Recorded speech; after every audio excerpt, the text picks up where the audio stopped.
శ్రీ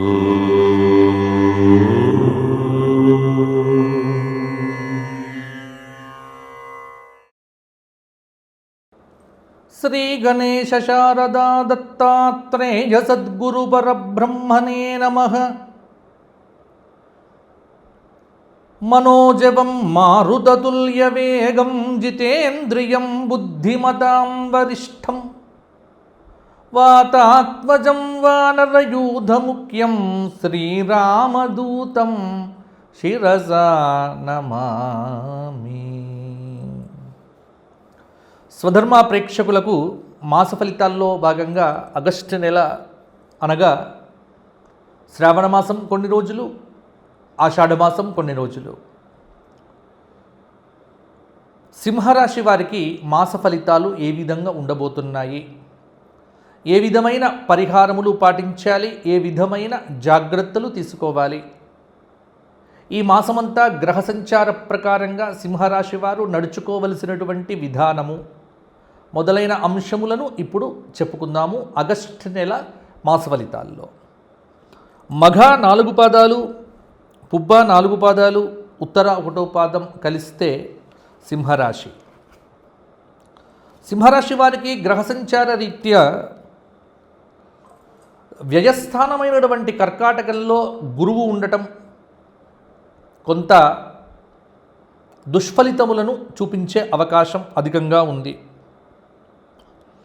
సాధారణంగా గురువు 12వ స్థానంలో ఉన్నప్పుడు డబ్బులు బాగా ఖర్చు అవుతాయి, కొంత డబ్బులకు కొద్దిగా ఇబ్బంది అనేటువంటిది ఏర్పడుతుంది. ఇక శనైశ్చరుడు 8వ స్థానంలో ఉన్నాడు. దీని గురించి ఎప్పుడూ చెబుతూనే ఉన్నాము, అష్టమ శని చాలా ఇబ్బందులు పెడతాడు. 7వ స్థానంలో రాహువు ఉండటం కొంత వృధా తిరగటం, వ్యర్థమైనటువంటి ప్రయాణాలు, ఇష్టం లేకుండా సంచారం చేయవలసి వస్తుంది. 1వ స్థానంలో కేతువు, ఎందుకంటే సింహంలోనే ఉన్నాడు కాబట్టి కొంత ప్రభావం ఉంటుంది. ఇక మిగతా గ్రహాల విషయానికి వస్తే ఈ మాసంలో శుక్రుడు కన్యలో ఉన్నాడు, కొంత ఇబ్బందిగా ఉంటుంది. వ్యయస్థానంలో రవితో పాటు మన గురువుతో పాటు రవి బుధులు కూడా ఉండటం కొంత ప్రభావం అనేటువంటిది అధికంగానే ఉండబోతూ ఉన్నది. కాబట్టి సింహరాశి వారికి ఆగస్టు నెల అనేటువంటిది ఎక్కువ ప్రతికూలతలు, కొన్ని అనుకూలతలు వెరసి ఆగస్టు నెల సింహరాశి వారికి మామూలుగా ఉండబోతోంది. పెద్ద ఎక్స్పెక్టేషన్స్తో మాత్రం ఈ మాసం మీరు గడపొద్దు. ఎందుకంటే కొన్ని అనుకూలతలు ఉన్నప్పటికీ కూడా వ్యయంలో ఉన్నటువంటి గురువు యొక్క ప్రభావము, అష్టమంలో ఉన్నటువంటి శనైశ్చరుడి యొక్క ప్రభావము, వ్యయస్థాన రవి యొక్క ప్రభావం వల్ల కొన్ని జాగ్రత్తలు సింహరాశి వారు తప్పకుండా తీసుకోవాలి. అయితే సింహరాశి వారికి ఉన్నటువంటి ఒక గొప్ప క్వాలిటీ ఏంటంటే మనోబలం. వీరు దేన్నైనా సాధించగలమనేటువంటి ధీమా వీళ్ళకి ఎక్కువ ఉంటుంది. కాబట్టి మనోబలంతో దాదాపు పనులన్నీ కూడా పూర్తి చేస్తారు. బంధుమిత్రుల యొక్క సహాయ సహకారాలు కూడా ఈ మాసంలో మీకు బాగానే లభిస్తాయి. వివాహాది శుభకార్యములు కొంత ప్రయత్నం చేస్తే ఈ మాసంలో నెరవేరటానికి ఆస్కారం అనేటువంటిది కనిపిస్తూ ఉన్నది. విపరీతమైనటువంటి ఆధ్యాత్మికత పెరుగుతుంది. ఆధ్యాత్మిక ధార్మిక కార్యక్రమాల్లో విరివిగా పాల్గొంటారు. డబ్బుల విషయంలోనే ఎకనామికల్ డిసిప్లిన్, ఆర్థిక క్రమశిక్షణ లేకపోతే డబ్బుల అవసరం చాలా వరకు కూడా పడవచ్చు. లెక్కకు మించినటువంటి ఖర్చులు కావటం, డబ్బులు సరిగ్గా అందకపోవటం మీ మీద ప్రభావం చూపిస్తుంది. అయితే నిరుద్యోగులైనటువంటి వ్యక్తులకు మాత్రం ఈ 15వ తేదీ తర్వాత కొంతమేర ఉపాధి అవకాశములు, ఉద్యోగ ప్రయత్నములు అనేటువంటివి కొంత నెరవేరుతాయి. ఎక్కువగా ఏదో జరుగుతుంది అన్న అనవసర భయ ఆందోళనలు అనేటువంటివి మాత్రం మీరు పెట్టుకోకండి. కష్టాలు వచ్చినప్పుడు కుటుంబ సభ్యులతో కలిసి సంయమనంగా ఉండటం మొదలైనటువంటివి అలవాటు చేసుకోండి. ఆఫీసర్లు పైవారికి కింది వారికి మధ్యన మామూలు ఉద్యోగంలో ఉన్నటువంటి వ్యక్తులు కొంత ఇరుకున పడేటువంటి అవకాశం కూడా ఉంది. అయితే వీళ్ళకు మాసాంతం అంటే 20వ తేదీ నుంచి 30వ తేదీ ఆగస్టు వరకు కూడా కొంత అనుకూలత అనేటువంటిది పెరగబోతోంది. దాదాపుగా ఇన్ని రోజులు మిమ్మల్ని ఇబ్బంది పెట్టినటువంటి కోర్టు పనులు ఏవైతే ఉన్నాయో అవి ఒక కొలిక్కి వచ్చేటువంటి అవకాశాలు కూడా ఉన్నాయి. ఆభరణాలు ఎక్కువగా కొనుగోలు చేయకండి. స్త్రీలకు, విద్యార్థులు విదేశీ సంబంధమైనటువంటి అప్లికేషన్లు, వీసా సంబంధితమైనటువంటి వాటికి అప్లికేషన్లు పెట్టుకోవడానికి ఇది మంచి సమయం. సమాజంలో గౌరవ మర్యాదలు పెరుగుతాయి. ఆర్థిక సమస్యలు చాలా వరకు కూడా తొలగిపోతాయి. ఆధ్యాత్మిక కార్యక్రమాల్లో కూడా కొంత పాలు పంచుకుంటారు.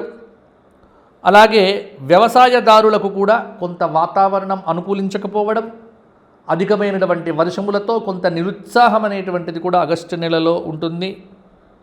అలాగే కొంత మాస చివరలో అంటే గట్టి ప్రయత్నం చేస్తే కనుక చాలా పనులు కూడా కొంత నెరవేరుతాయి, విజయం సాధించగలుగుతారు. అప్పులు లేకుండా జాగ్రత్త పడండి. ఎవ్వరికీ కూడా మీరు భరోసా ఇవ్వకండి. కొంత శుభకార్యములకు సంబంధించినటువంటి చర్చలు కూడా మీ ఇంట్లో కొనసాగుతాయి. వాటిలో సంపూర్ణంగా కూడా మీరు పాల్గొంటారు. ముఖ్యంగా ఏంటంటే నూతన ఉద్యోగ వ్యాపార ప్రయత్నాలనేటువంటివి మాసాంతంలోనే మీకు సిద్ధించే అవకాశం కూడా చాలా వరకు ఉంది. తోబుట్టువులు, బంధువర్గంతో కలిసి కొంత సత్కథ కాలక్షేపం చేస్తారు. దాన ధర్మాది ఆధ్యాత్మిక కార్యక్రమాల్లో ఈ మాసంలో అధికంగా పాల్గొనే అవకాశం ఉంది. సంతాన యోగం అనేటువంటిది కూడా దగ్గరికి వస్తోంది. ఇక ఈ మాసంలో సింహరాశి వారికి అనుకూలమైనటువంటి తేదీలు చెబుతున్నాను. ఆగస్టు నెల 2వ తేదీ, ఆగస్టు నెల 5, ఆగస్టు నెల 8వ తేదీ, ఆగస్టు 10, ఆగస్టు నెల 14వ తేదీ, ఆగస్టు నెల 19వ తేదీ, 23, 26వ తేదీలు, అలాగే 29వ తేదీలు. ఈ తేదీల్లో మీరు ఏ పని పెట్టుకున్నప్పటికీ కూడా అది కొంత మీకు సక్సెస్ అనేటువంటిది వచ్చే అవకాశం కూడా ఉంటుంది. కాబట్టి ఇక పరిహారాల విషయానికి వచ్చినట్లయితే 4 గురువారాలు దత్తాత్రేయ సహస్రనామ స్తోత్ర పారాయణం చేయండి.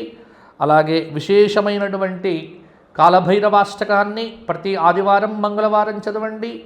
దత్తాత్రేయ స్వామి వారి దర్శనం చేసుకోండి. నానబెట్టినటువంటి కందిపప్పు, గోధుమలను చక్కగా ఏదైనా ఆదివారం కానీ మంగళవారం నాడు కానీ గోక్షేత్రంలో గోవులకు కలిపి పెట్టడం వల్ల కొంత మీకు అనుకూలమైన ఫలితాలు అనేటువంటివి కూడా వస్తాయి అని చెప్పవచ్చు. ఇవి సింహరాశి వారి యొక్క ఫలితాలు. ఇక సింహరాశి వారు వ్యక్తిగతంగా ఎవరైనా నన్ను కలిసి నాతో మాట్లాడి చేయాలి అంటే ఫోన్ నెంబర్ అందుబాటులో ఉంది. ఫోన్లో నేను మీకు అపాయింట్మెంట్ ఇవ్వగలుగుతాను. ఫోన్లో నాతో సంభాషణ చేయవచ్చు. కాబట్టి ఫోన్ ద్వారా అపాయింట్మెంట్ కోరుకునేటువంటి వ్యక్తులు సోమవారం నుంచి శనివారం వరకు కింద కనిపిస్తున్న నెంబర్కు ఉదయం 8 గంటల నుంచి రాత్రి 6 గంటల లోపు కాల్ చేయండి. వ్యక్తిగత జాతక వివరాల కోసం అపాయింట్మెంట్ తీసుకుంటే మీకు చక్కటి పరిష్కార సూచనలు, దశ, అంతర్దశ, ఉద్యోగంలో మారాలా వద్దా, ఇలా అనేక ప్రశ్నలకు సమాధానం చెప్పే అవకాశం కూడా ఉంటుంది. కాబట్టి ఎవరైనా అవకాశాన్ని వినియోగించుకోండి. మీ అందరూ బాగుండాలి, మీ అందరికీ మంచి జరగాలి అని కోరుకుంటూ సింహరాశి వారందరికీ ఆశీస్సులు తెలియజేస్తూ వచ్చే మాసం మనలో కలుసుకుందాం. అంతవరకు సెలవు. జై శ్రీరామ్.